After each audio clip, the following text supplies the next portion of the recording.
ஒரு சமயத்தில் குன்றக்குடி வடிகளாதவர்கள் ஒரு இயக்கம் ஆரம்பித்தார். கருவறை நுழைவு.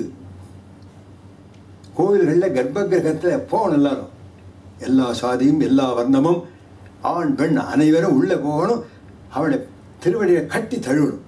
வடக்கு எல்லாம் செய்யலையா, மண்டலிநாத எம்பெருமான செய்யலையா, அதனால் எல்லாரும் உள்ளே போகணும்னு பெரிய இயக்கம். என்ன செய்வதுன்னு அச்சகாலுக்கு புரியல, ஆஃபீஸர்களுக்கு புரியல. ஒரு பேனர் போட்டு மதுரையில் வந்து கூழகர் அவர் நுழைய போகிற முதல்ல என்று எல்லாரும் பிளான் பண்ணார். குன்றக்குடி அடிகளார் ஓரளவு அவரோட நான் பழகியிருக்கேன். அவருடைய பூர்வாசிரமத்தில் ஆசிரமம் சொல்லக்கூடாது, அவர் மடாதிபதி ஆவதற்கு முன்னாலே அவர் பேர் ரங்கநாதன் பேர். வைஷ்ணவத்தில் ரொம்ப ஈடுபாடுடையவர், அதை அறிவதற்கு ரொம்ப சிரத்தை உடையவர். அவரை நான் போய் அவர் தங்கியிருந்த இடத்துல பார்த்தேன். எம்பெருமானுடைய பாதங்கள் எல்லாரும் தொடரும்னு நீங்கள் நினைக்கிறீர்கள். எங்கள் ஆலயங்களில் பெருமாளுடைய பாதத்தையே பாதகை தாங்கி எல்லா தலையிலையும் வைக்கிறதே எது பெருசுன்னு கேட்டேன். எல்லாரையும் ஸ்பரிசித்து அந்த பாதுகை எல்லார் தலையிலையும் அதை வச்சு அப்படியே உள்ளே வச்சுட்றேன். அதுக்கு ஒரு கும்பாபிஷேகம் பண்ணுறாளா, அதுக்கு பிரதிஷ்டை பண்ணுறாளா, எல்லாரையும் தான் ஸ்பரிசிக்கிறது. அப்போ வைஷ்ணவ சம்பிரதாயத்தில் இந்த சமநிலையை நாங்கள் இன்றைக்கும் கடைபிடிக்கிறோமே. இதை முதல்ல உங்கள் சிவாலயங்களில் பண்ணி காட்டுங்க. ஆனால் வைஷ்ணவாலயத்தில் இது நடைபெறுகிறது. இதுக்கு இந்த ஸ்லோகம்தான் ஆதாரம்.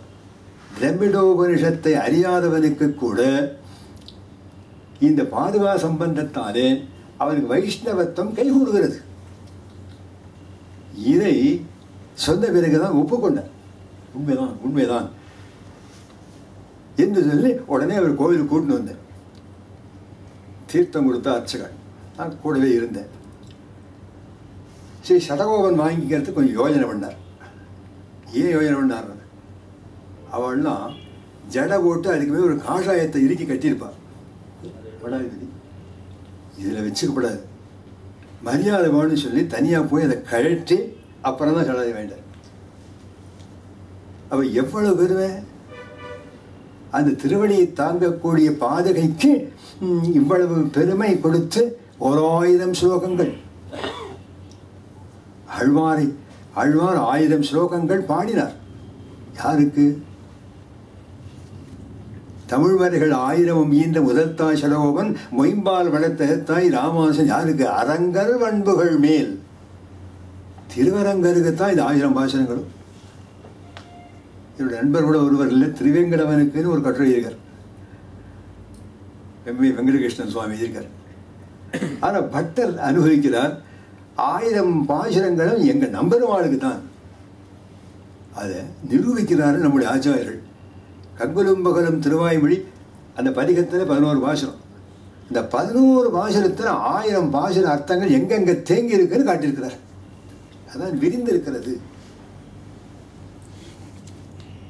அதனால் அரங்கன் மேலே வண்புகள் மேலே 1000 பாசுரங்கள் அவர் பாட, அவனால் பாடப்பெற்ற எம்பெருமானுடைய திருவடிகளை தாங்குகின்ற அந்த பாதகைகளுக்கு 1000 ஸ்லோகங்கள் அர்ப்பணித்தார். அவ்வளவையும் அவர் கற்று தமிழிலே ஆக்கி தமிழர்களுக்கு பெரு விருந்தாக கொடுக்க வேண்டும் என்று சொன்னார். என்னமோ அவருக்கு பேரும் பொருத்தம் அமைஞ்சது. படியில் குணத்து பரதநம்பிக்கு அந்த அடிநிலை இந்தானை பாடிப்பற. பரதநம்பி தான் அவர் பேராகவும் இருக்கு. மரவடியை தம்பிக்கு வான்பணையம் வைத்துங்கிறார். மரத்தால் தான் பாது இருந்திருக்கு. தங்க கவச்சம் போட்டிருக்காரு. பெருமாள் தாங்கி கொண்டே போனார். ஒரு அன்பர் கேட்டார், காட்டுக்கு போகிறபோது பாதுகை சாத்தின்னு போனாரா பெருமாள்? இல்லையே, எங்கேருந்து பாதுகை வந்தது? Nobody good answer. தெரியல. பாதையை தூக்கி கொடுத்துட்டார். ஒருவர் கேட்டார், பரதன் சரணாகதி பண்ணானே சுவாமி, ஃபெயில். பரத சரணாகதி படிக்கலையே, பெருமாளை அழைச்சிட்டு போகணும் அப்படின்னு நினைச்சார். ஏன் நடைபெறல? பெருமாள் ராஜ்யபாரம் பண்ணல. தெய்வமற்ற பிரமாணம்ங்கிற தேசம்.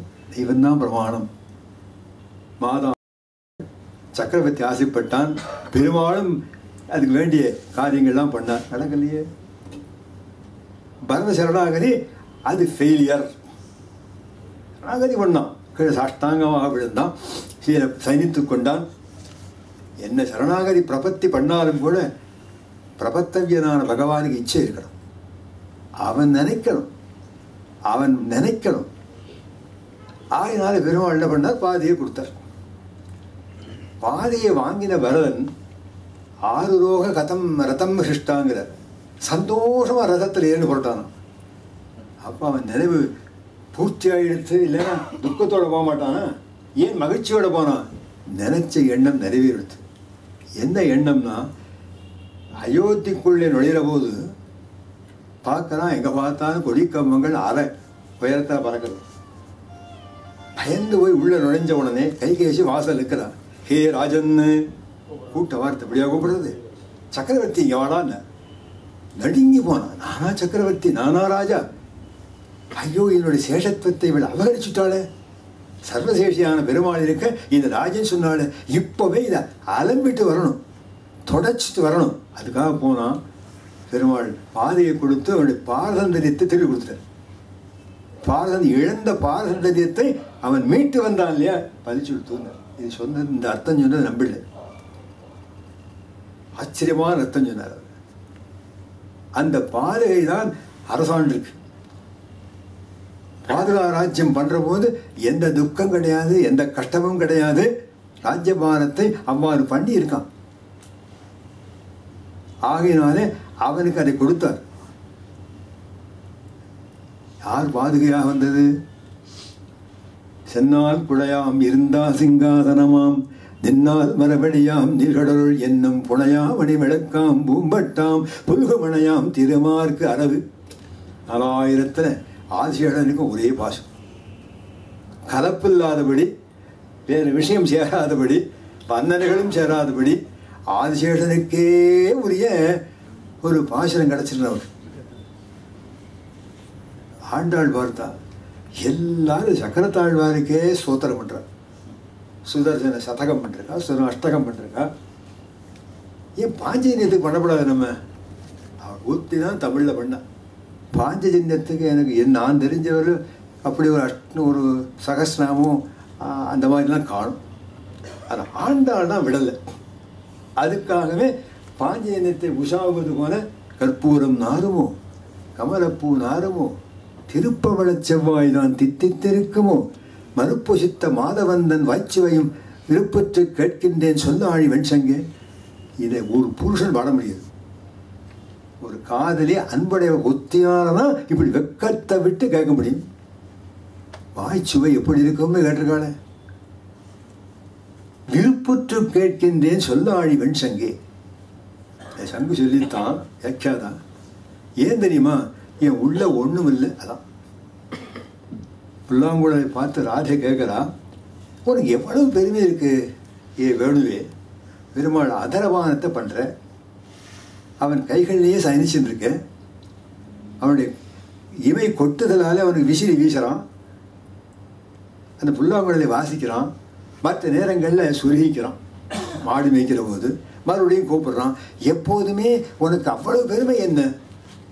அந்த மூங்கி சொல்லித்து உள்ள ஓட்டையாக இருக்கேன் இல்லை, கல்மஷங்கள்லையே நம்ம 1000 கல்மஷம் உள்ள வச்சுருக்கோம். எப்படி கிருபை கிடைச்சிடும்?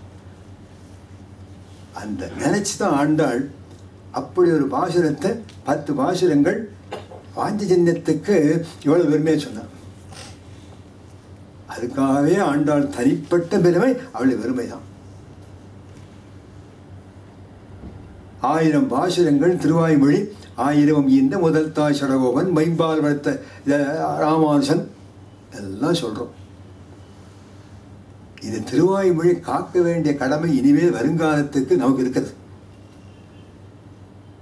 திருவாய்மொழி உள்ளபடியே ஆராய்ந்தால் புரட்சி நூல் அது, மிகச்சிறந்த புரட்சி நூல் அது. அது எப்படி புரட்சி ஆகும்னா, சாஸ்திர சாதாரணமா மோட்சத்துக்கு சாதனம் எது? ஞானம்தான் சாதனம். ஞானாது மோக்ஷா, ஞானம்தான் மோட்சத்துக்கு காரணம். எப்படிப்பட்ட ஞானம்னு கேள்வி வராதா?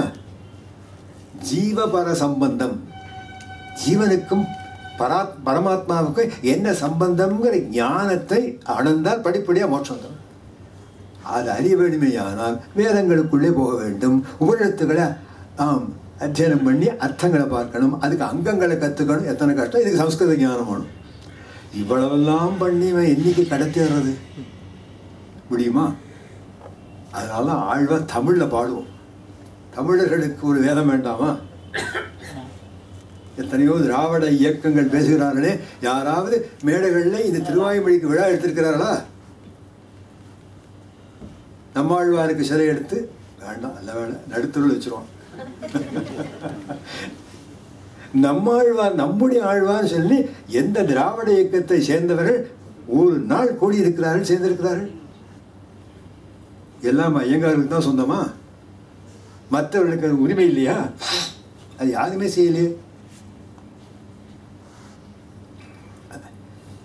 அதை எண்ணி பார்க்க வேண்டும், அதை எண்ணி பார்க்க வேண்டும்.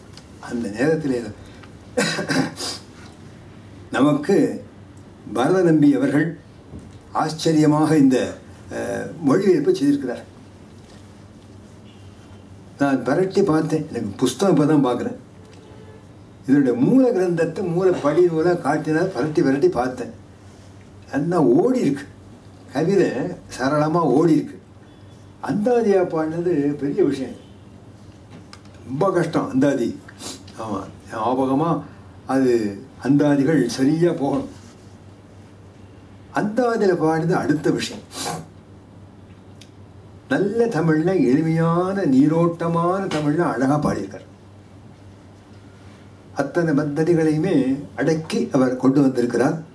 அடித்தள மலர்கள் 1000 நல்ல தலைப்பாக கொடுத்துருக்கார். அப்பேற்பட்ட உயர்ந்த விஷயம். நம்ம ரங்கநாதனுடைய பாதுகைன்னு சொன்னால் சாமான்யமா? அந்த பாதுகையாக நமக்கு எல்லாவற்றையும் இந்த நூல் அழகாக இது வழங்கி வருகிறது. இந்த நூலை எல்லாரும் வாங்கி பத்திரமா அட்டை போட்டு உள்ள வச்சிடணும். பெரும்பாலும் அப்படித்தான் செய்யறோம். அதை பயன்படுத்தணும்.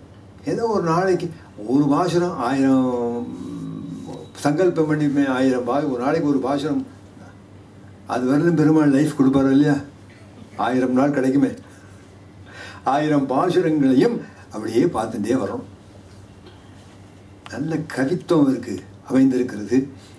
இதற்கெல்லாம் உறுதுணையாக இந்த அதுக்கு ஒரு சபை இவர்களுக்கு கிடைத்திருக்கிறது.